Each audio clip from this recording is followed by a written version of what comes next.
साईं से मिलन कैसे होए, गली तो चारों बंद पड़ी हैं। पियासो मिलन कैसे होए, गली तो चारों बंद पड़ी है। यत्न करने वाले योगी जन अपने में हृदय में स्थित उस पार ब्रह्म परमात्मा का साक्षात दर्शन करते हैं और मनमानी भक्ति करने वाले जीवन भर मेहनत करते हैं किंतु जरा सा भी मार्ग तय नहीं कर पाते। इसलिए श्रेष्ठ गुरु की खोज करनी चाहिए। प्रथम तो गुरु के विषय में तो ये बतलाया गया है कि कम से कम इतना तो हो ही। ज्ञान को कठिन मानते हैं कि वैराग को कठिन मानते हैं। हमने कहा हम तो वेदव कठिन वैराग भी है, बाकी ज्ञान ज्यादा, क्योंकि अति दुर्लभ कैवल्य पद है। ये अति दुर्लभ ज्ञान दुर्लभ वस्तु है, इस वजह से हम ज्ञान को कठिन मानते हैं। ठीक है, आपने बोला ऐसा। हमने कहा, उन्होंने कहा हम तो वैराग को कठिन मानते हैं। ठीक है, कैसे? बोले देखो,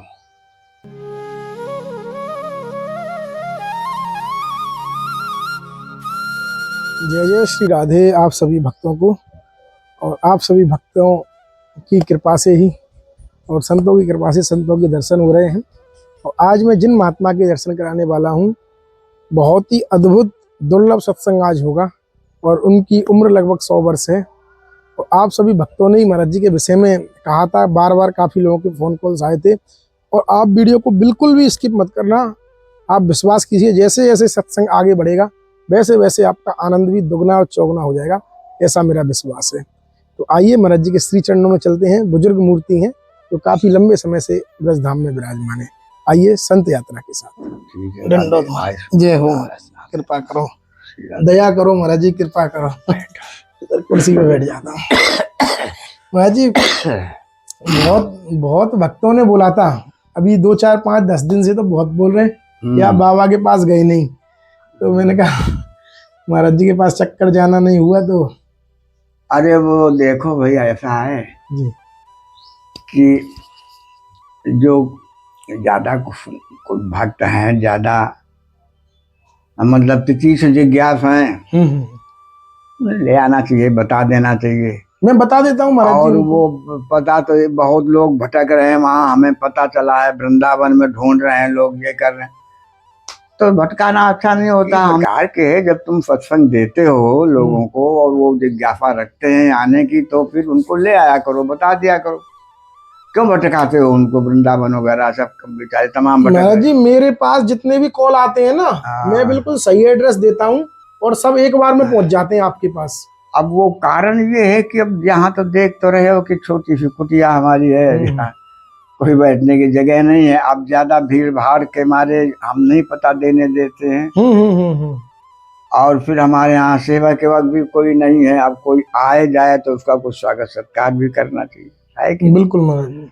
अब हमसे न उठा जाता, न बैठा जाता है, न हम स्वागत कर सकते हैं, न पहुंच सकते। इस वजह से पता होता नहीं दिया। और तो हमारे पास अब कोई साधना वधना तो है नहीं, अब तो हम फुर्सत में बैठे और करना था वो कर चुके, अब क्या करना है? अब तो शरीर बस देना है उनका।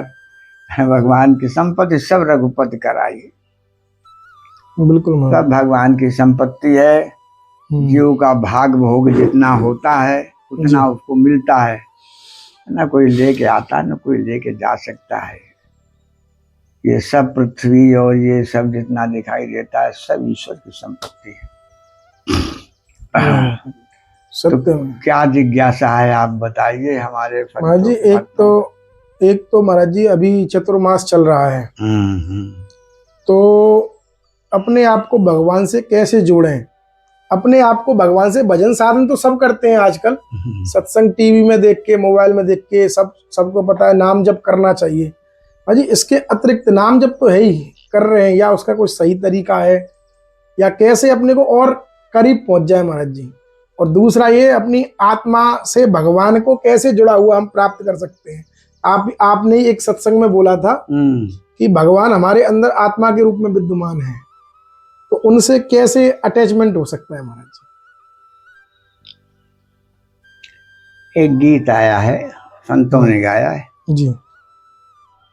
साईं से मिलन कैसे होए, गली तो चारों बंद पड़ी है।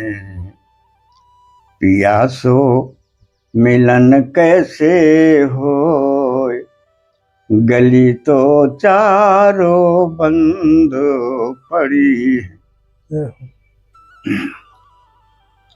काम क्रोध मध लोभ लुटेरे, घेरे सिगरी गैल, गैल माने रास्ता। हाँ हाँ, पूरी रास्ता। काम क्रोध मध लोभ लुटेरे, घेरे सिगरी गैल, और वाही गली मेरे साईं बसती हैं।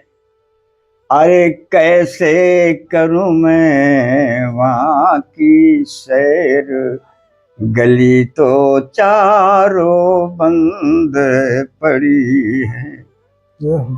साईं सो आत्मा से मिलन कैसे हो जीव का, साईं से मिलन कैसे होए, गली तो चारों बंद पड़ी है। जी। तो देखो ऐसा है कि ये मार्ग भगवान को मिलने के, उनकी भक्ति के नाना प्रकार के हैं, अलग अलग हैं। जी। और पिछले सत्संग में शायद मैंने गुरु, सदगुरु, समर्थ गुरु, 3 गुरु बतलाए थे। गुरु तो प्रथम माता पिता होते हैं, हमारे स्कूल के मास्टर, ये सब गुरु हैं। हमसे बड़े जो भी हमें ज्ञान प्रदान करते हैं वो सब गुरु। सदगुरु वो होते हैं जो भगवान का मंत्र दे देते हैं, हमको नाम जपने को दे देते हैं, बेटा राम राम जपो, कमाओ खाओ ठीक है, राम राम भी जपो, कल्याण होगा। समर्थ गुरु वो हैं जो ये चारों मार्गों को खोल देते हैं। साईं से मिलन, आत्मा से मिलन कैसे जीव का हो, वो बता रहे हैं। 4 मार्ग हैं शरीर के अंदर जाने के, 4 मार्ग। एक मार्ग श्वसन क्रिया के द्वारा, प्राणायाम क्रिया आदि के द्वारा साधक अंदर प्रवेश करता है। दूसरा मार्ग है कान छिद्र के द्वारा, श्रोतम, श्रोत के द्वारा इसके ये भी छेद इसके अंदर जाते हैं। ये आवाजें जो बाहर से आती हैं वो अंदर जाती हैं, अंदर की बात बाहर जाती है, बाहर के अंदर, ये छिद्रों के द्वारा है। और एक ये मुख का द्वार है जिससे स्वादन जीव लेती है तरह तरह की चीजों। और दूसरा नेत्र द्वार है। जो अब ये अंदर जाने के लिए ये हमारे समर्थ गुरुजन जो हैं जी, वो इसका ज्ञान अपने शिष्य को देते हैं। जब तक अधिकारी नहीं होगा, पात्र नहीं होगा शिष्य, तब तक ये ज्ञान उसको नहीं दिया जा सकता। और जो शिष्य मेहनत करते हैं, जिज्ञास होते हैं, और वो भी तितीक्ष जिज्ञास होते हैं जी, पीछे पड़ जाते हैं कि ये वस्तु पानी ही है, पानी ही है, पानी कैसे भी मिले। यहाँ तक कहा गया है कि शीशव दीन है गुरु मिले तो अति सस्ता जान। जो ऐसे भक्त जन होते हैं उन्हें फिर गुरुजन प्राप्त हो जाते हैं, और जब गुरुजन प्राप्त हो जाते हैं वो पात्रता देख लेते हैं, तब तुम्हें आत्मद्वार का मार्ग बतला देते हैं। वो तुम्हें प्रवेश करा देंगे। जहाँ साक्षात्कार आपको आत्मा का होगा, तब आप अपने मन को उस आत्मा से जोड़ करके परमात्मा से डेली, देखो गीता में बताया है, यतंतो योगिनिश्चयनम परमात्मन वै स्थितम यतंतो अप्रकृतात्मानम नैनम पश्यन्त्य चेतसा। यत्न करने वाले योगी जन अपने में हृदय में स्थित उस पार ब्रह्म परमात्मा का साक्षात दर्शन करते हैं। और मनमानी भक्ति करने वाले जीवन भर मेहनत करते हैं किंतु जरा सा भी मार्ग तय नहीं कर पाते।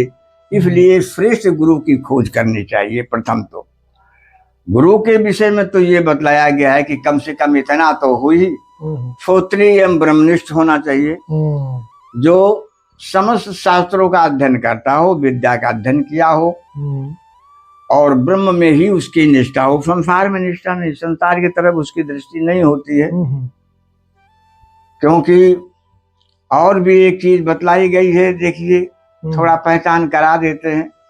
इस संसार मध्य द्वाविमो पुरुषो अधमा, इस संसार में दो पुरुष अधम कहे गए।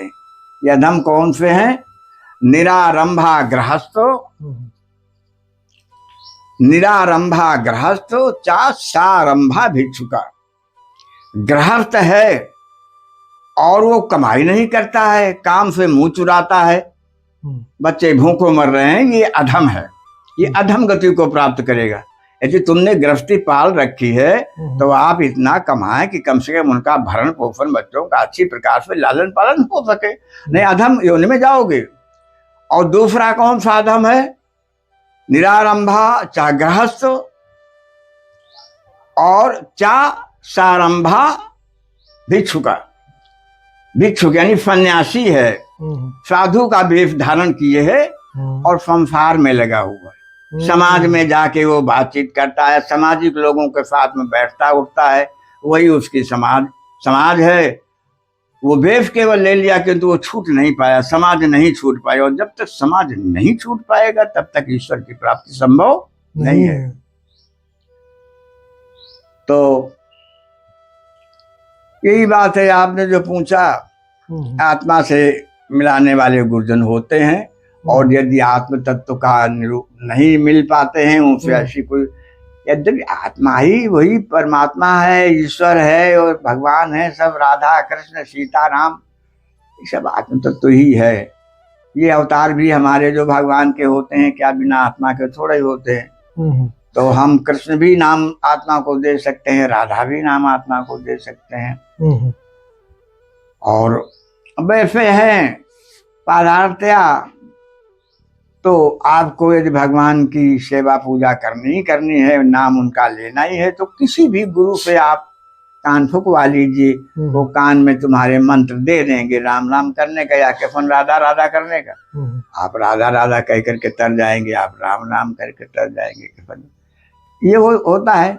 और ये ज्ञान का पथ है, आत्मयोग वगैरह ये ज्ञान का पथ है। थोड़ा भारी पड़ता है, यद्यपि गुरुजनों का जब सानिध्य प्राप्त हो जाता है तो कितना भी भारी कठिन मार्ग हो वो आसान बना देते हैं। तो भाई श्रेष्ठ मार्ग कौन सा है इसमें? मतलब सरल भी और श्रेष्ठ भी मार्ग? देखो, सभी श्रेष्ठ मार्ग हैं। ये कैसे कहा जा सकता है कौन सा श्रेष्ठ मार्ग? हाँ, ये अलग अलग लोगों ने अलग अलग तरीके से भगवान। ज्ञान ही भक्त ही नहीं कछु भेदा, उभय हरई भव संभव खेदा। ज्ञान और भक्ति रूपी ये दो टेबलेट हैं। ये संसार की बीमारी जो भौतिक रोग लगते हैं, इन्हें खा लेने से ये रोग दूर हो जाते हैं। को बड़ छोट कहत अपराधु, सुन गुण भेद समझी है साधु।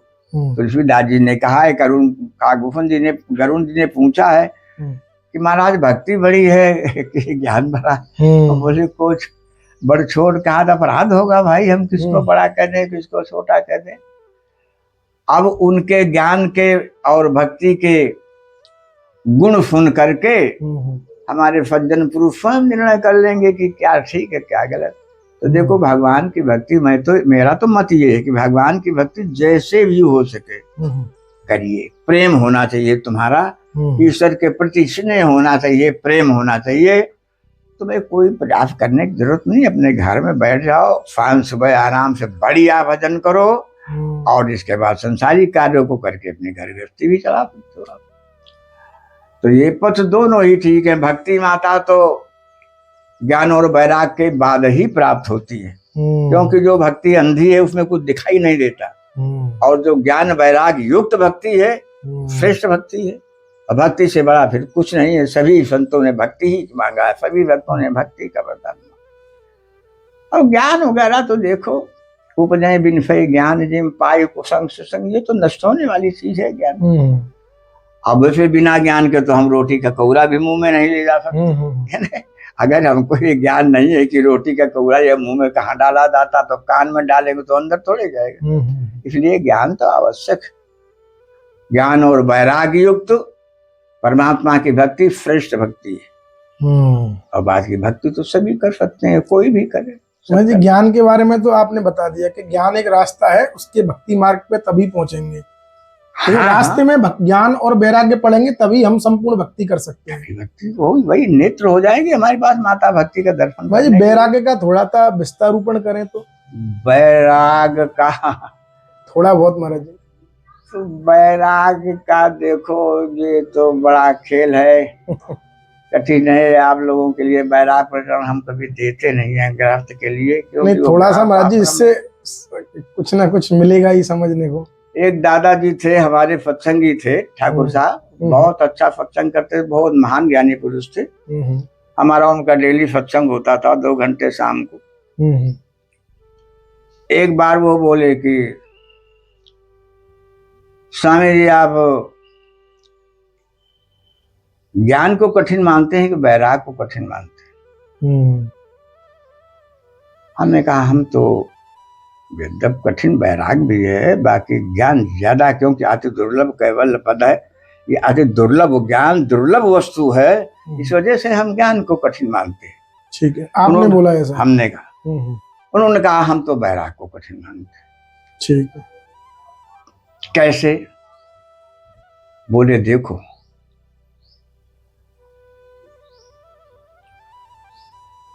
जो जिसने कभी बीड़ी नहीं पी या चिलम चट्टी नहीं की, कभी नहीं इसके विषय में पूछेगा कि भैया बीड़ी कहाँ है और कहाँ। बोले दारू वालों को देख लीजिए, बिना दारू के उसको चैन नहीं है, नहीं मिलेगी तो विकल हो जाएगा। और दारू पीने वाले नहीं, वो कभी नाम निशान तक उसका नहीं लेंगे। तो बोले वैराग प्रकरण इस वजह से बड़ा है कि हम वस्तु को का स्वाद ही न चखें। यदि हम वस्तु का स्वाद चख लेते हैं तो वो हमारे पीछे पड़ सकता है। इस वजह से हम पहले से वैराग युक्त है, हम स्वाद ही न लें। जी महाराज जी। अब हमसे उन्होंने बोले आप ज्ञान को किस प्रकार से कठिन बताते? तो हमने अभी हमारा आपस का संतों का प्रसंग देखो होता है। नहीं बिल्कुल। तो हमने कहा कि देखो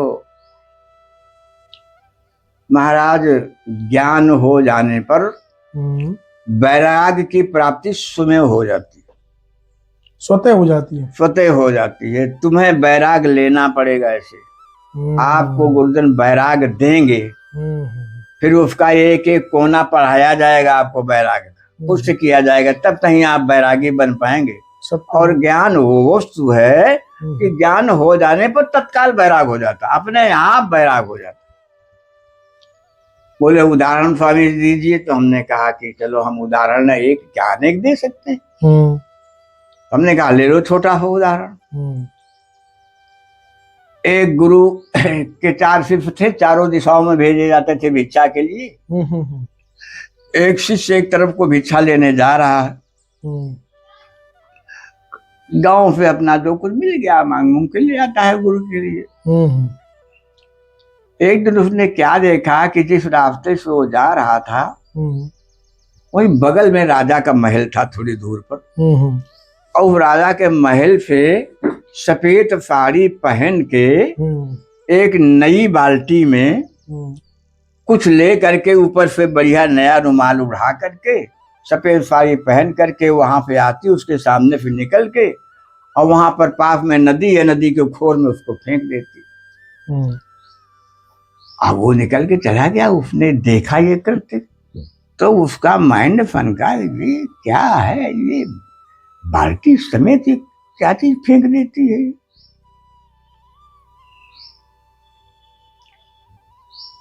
अब उसका अपना, अब देखिए अंधी व्यक्ति है, अज्ञान, अज्ञान, अभी उसको ज्ञान नहीं है। स्त्री कौन सी है, बाल्टी में क्या है, क्या चीज नहीं है, फेंक क्यों देती है, सब अज्ञान। उसने विचार किया, 2-4 दिन जाता आता रहा, देखता रहा, पूछता रहा लोगों से। बोले कि राजा साहब का मकान है। तो उसके दिमाग में ये बात आई कि राजा महाराजाओं के घर में जो शाम को भोजन बनता है तो बढ़िया बढ़िया भोजन बनता है, और जो बच जाता है शायद वही भोजन ये फेंक देती है। और साधु के लिए तो ऐसी कोई बात नहीं, हो तो बाफी की बाफी 4 दिन की रोटी खा सकता है रखी हुई।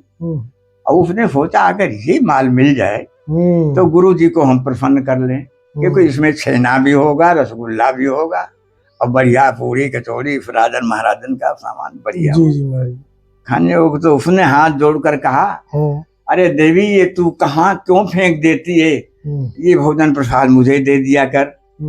तो वो ऐसे मुंह करके मुस्कराई, अपने निकल के चली गई, बोली कुछ नहीं, उसने फेंक के बाल्टी फिर चली गई।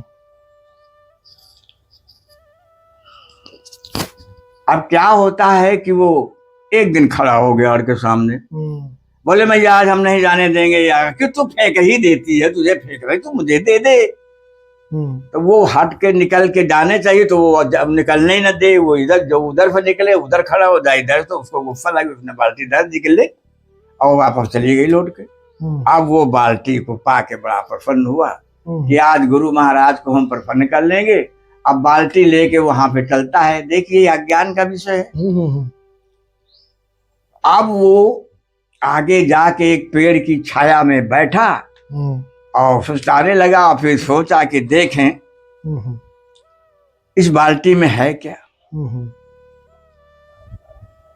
तो ये बाल्टी कौन सी थी, राजाओं महाराजाओं जमींदारों के घरों में पहले सीवर नहीं हुआ करते थे, लेकिन में बाल्टी रखी जाती थी, राजाओं के महलों में नई बाल्टी रखी जाती थी।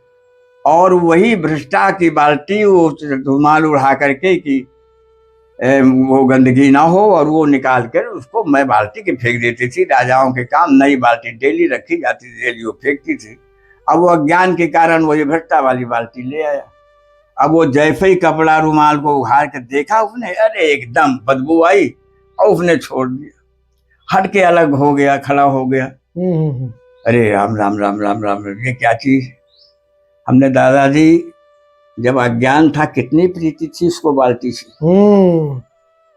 और जैसे उसको ज्ञान हो गया कितनी जल्दी बैराग हो गया कि ऐसा बैराग हुआ उसको कोई सिखाने की जरूरत नहीं। लाख लोग समझा हमें वो बाल्टी के पास नहीं जाएगा। बोले अच्छा।